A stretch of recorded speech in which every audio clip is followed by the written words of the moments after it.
Et bien voilà, chers amis, là, aujourd'hui, on rentre direct dans le vif du sujet. Comme vous voyez, on va parler de ma valise que j'ai reçue il y a quelques semaines. J'ai testé sa capacité au niveau ce que je pouvais mettre dedans, si je peux rentrer le sac de transport urbain et sorti d'Indiana plié dedans. La réponse est positive. Mais moi, ce qui m'embête par rapport à cette valise, c'est ça qui ne me semble pas d'une très grande facilité. Et donc, si je dois voyager en dehors, il n'y a que ce truc-là, là et là, qui maintiennent le bagage en fait. Donc, et là, est-ce que c'est solide ce matériau-là ou pas? Très bonne question. Ça, c'est la question que je me pose. Sachant que quand on regarde là, je pense, hop, tout tombe sur le truc. Enfin, dans la partie inférieure de la valise. Donc ça, c'est mon matériel de pêche. Est-ce que je vais emmener mon matériel de pêche au Japon ou pas? Bonne question.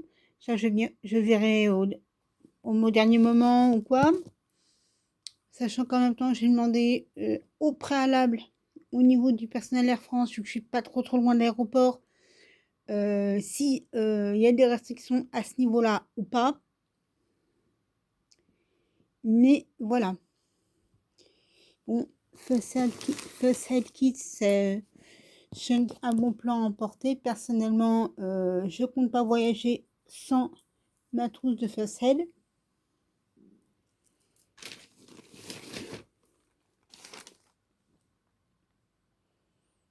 Bon, elle est toute simple, hein, c'est vraiment le truc basique qu'on emporte avec soi. C'est un petit peu compliqué de faire d'une main la vidéo et de l'autre ouvrir le truc. Voilà ce qu'il en est précisément de ce set. Donc ciseaux, coton-tige, différentes petites choses. C'est une couverture de survie également ici. Donc c'est vraiment impeccable. Donc là, ce qu'on a ici, c'est les pansements.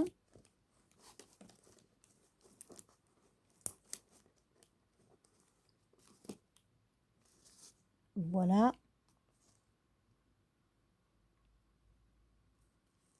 Ah non, c'est une lingette. Sans alcool. Ou tant pour moi. Mais il y a quand même quelques... Voilà, ils sont là. Il y a des pansements ici. Voilà, c'est des pansements. Il y a différentes choses utiles. Bon. Pour un set indispensable pour ce set de First Aid. Donc ça, je verrai au niveau du personnel. Et vous, si vous pouvez me mettre en commentaire si je peux emmener le contenu de ce set ou pas. Je vous le remonte. Donc ça, c'est pas en métal, c'est en plastique. Faut le savoir. C'est un bout en ferraille, mais voilà l'embout de ces ciseaux.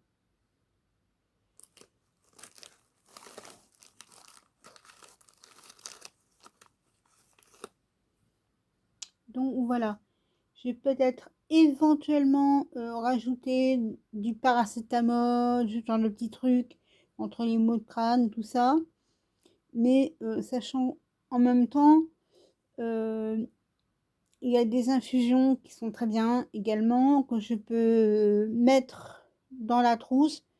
Ouais, mais vous allez me dire, ouais, non, mais tu vas pas donner une infusion en pleine rue alors, ou prendre une infusion en pleine rue alors que tu as un mal de crâne, pas possible. C'est certain. Mais là, en survie, c'est beaucoup dire. En facette, en trousse de premier secours, c'est une bonne base, je dirais, pour ma part. Il y a juste qu'il faut que je rajoute le thermomètre. Et ça peut être le hic dans un voyage aérien.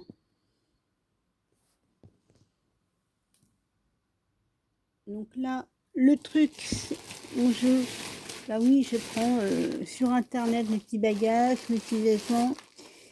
Et ça a des inconvénients, mais ça a aussi des avantages comme ces sacs. Ceux-ci, ils sont aérés. Donc quand vous les remplissez, sans bien entendu les remplir à fond les ballons, vous pressez dessus pour vider l'air du sac.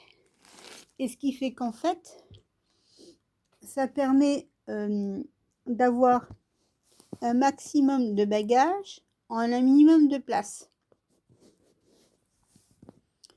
Donc, et d'avoir le nécessaire pour son séjour en peu de place, pour pouvoir mettre d'autres trucs en plus pour peu que, comme moi, on parte avec son chat qui est le sac de transport urbain à mettre dans la valise ou son matériel de pêche comme je pense très certainement faire moi, à mettre dedans également et qu'on ne veut pas s'embêter à mettre une valise en soute.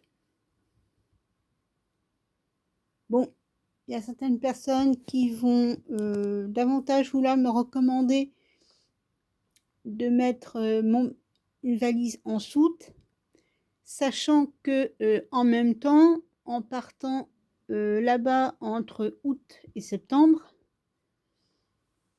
je ne suis pas sûre que ce soit une saison où il y ait besoin d'être couvert comme s'il faisait moins 5 degrés. Non, vu ce que j'ai entendu dans les 37-40 degrés, c'est plus le petit t-shirt, le petit débardeur, éventuellement le brumisateur d'eau qu'on va embarquer pour peu que ce soit possible d'embarquer un brumisateur d'eau dans son bagage. Mais bon, ça fait partie des choses dont je vais me renseigner donc à l'aéroport. Au pire, si je ne peux pas embarquer le brumisateur d'eau, je vais embarquer des lingettes hydratantes qui seront pas mal du tout. Là, ce qui est dans le set de premier secours, ce sont des lingettes nettoyantes mais désinfectantes, pas spécialement pour hydrater la peau.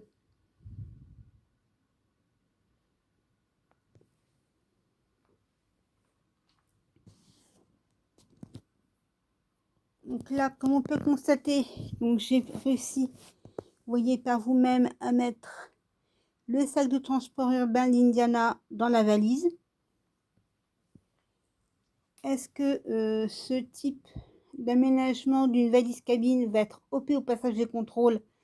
Bonne question, merci de me dire en commentaire. Donc voilà, j'ai sanglé le bagage, ok.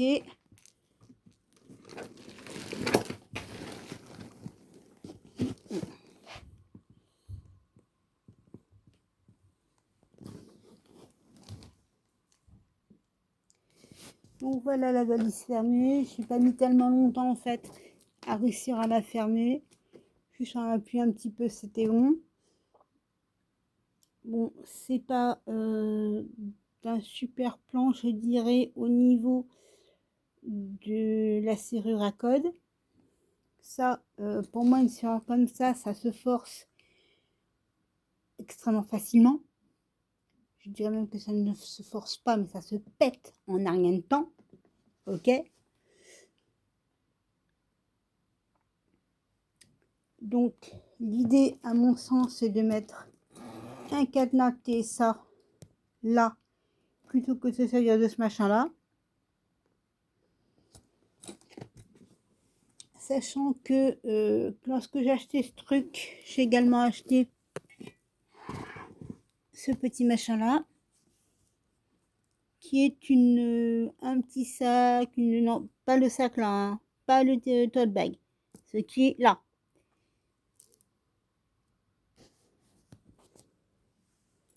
Donc voilà la petite mallette. Donc j'en trouve, mais ça se fixe sur la poignée rétractable par ici.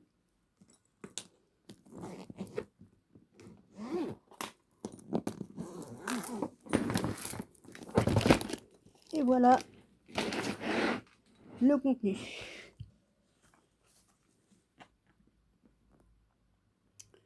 Ce que je reproche à cette petite mallette, c'est qu'elle n'est pas de complément pour la prendre en bandoulière. Je dirais, je pourrais très bien prendre le sac de transport d'Indiana spécial vol aérien, que vous avez déjà vu dans une précédente vidéo.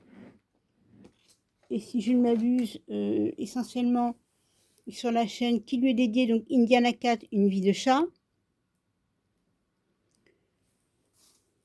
Donc là, j'ai réussi à mettre dedans donc la petite trousse essentielle, pardon, là, la couverture d'Indy, le sac de pêche pour mettre les poissons que j'aurai attrapés, si je prends le parti d'aller pêcher là-bas, et un plaid. Un plaid donc en maille polaire qui me sert d'habitude sur mon fauteuil.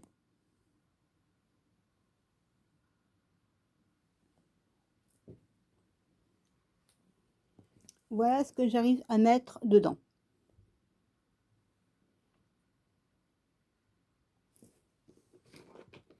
Sachant qu'en même temps, on me dit que les plaids d'Air France, ils sont pas terribles, ils sont pas chauds, gna gna gna.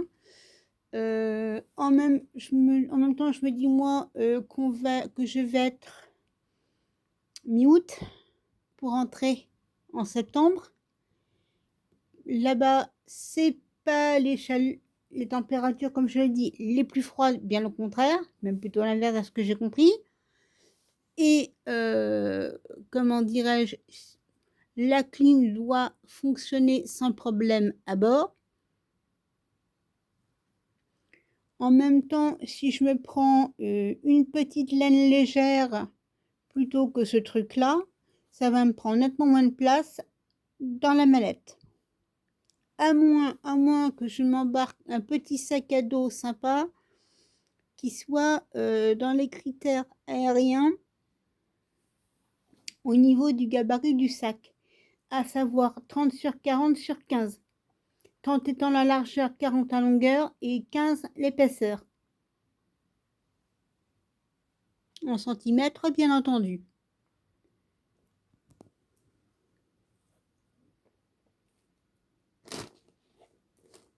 Donc, ce qui veut dire que là-dedans, je mets également sans problème les papiers, trucs comme ça, sauf qu'il faut que j'ouvre le truc pour attendre les documents au moment des contrôles. Ce qui est un petit peu embêtant. Alors que le sac à dos, non. Celui que j'ai là, non, il va trop grand. Il va bien trop grand. Il va pas rentrer au niveau des critères.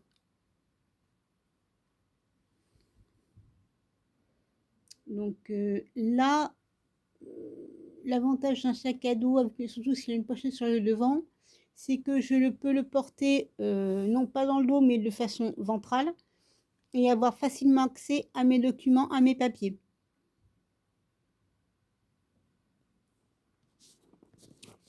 Et de cette façon-là, je peux voyager de façon légère, donc en billet light, et non avec un bagage en soute.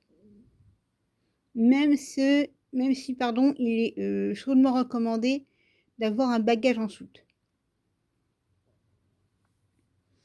Donc quand on y va en hiver, c'est sûr que on va pas mettre ses pulls, ses trucs, ses machins, pour avoir bien chaud dans ses fringues et dans son petit corps, dans une valise cabine, c'est certain. Mais comme je l'ai dit, en été, 37-40 degrés, même si au lieu que ce soit une chaleur sèche, c'est une chaleur humide, ben, quand on a connu des chaleurs méditerranéennes, pour moi, enfin personnellement, je me vante peut-être, je m'avance peut-être un petit peu, ça ne m'effraie pas plus que ça.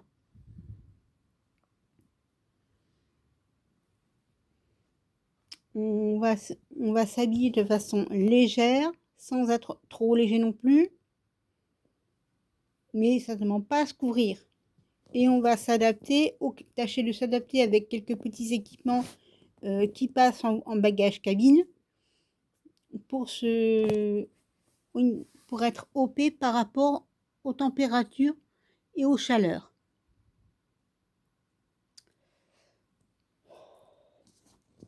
Donc voilà ce petit sac, ce qu'il en est.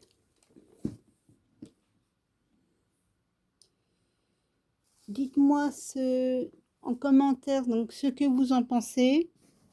Donnez-moi vos avis.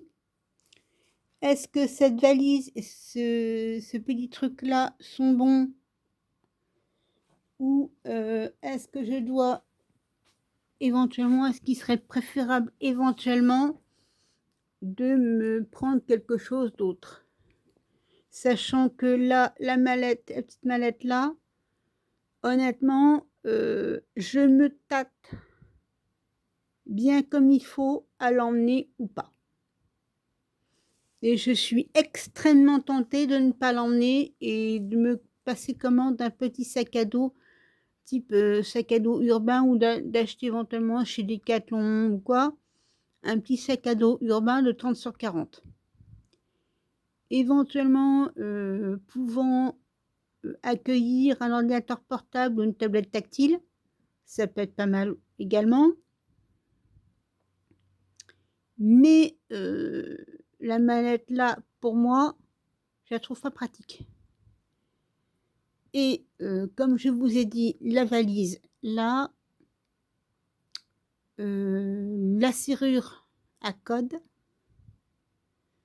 c'est tout ce qu'on veut, à mon sens, ça fait être une 2, 3, 4, une serrure fiable. Ça, c'est tout ce qu'on veut, ça fait quelque chose de fiable au niveau des transports. Heureusement que les petits cadenas facilement amovibles se trouvent dans toutes les bonnes boutiques de bagagerie de France et de Navarre, également dans les aéroports et gares. Heureusement.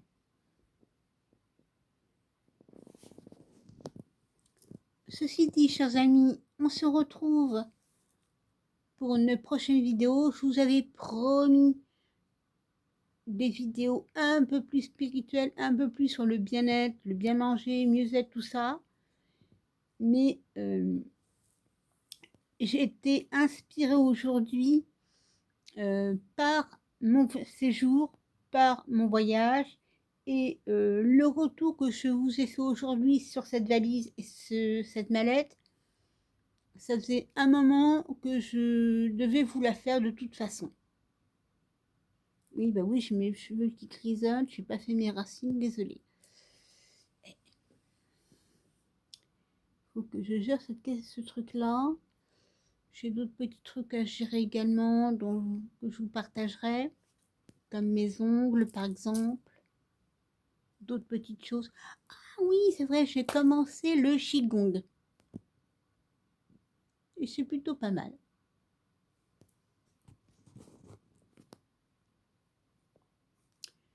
Donc sur ce, chers amis, je vous souhaite un très bon week-end. Portez-vous bien et à la prochaine fois. Salut!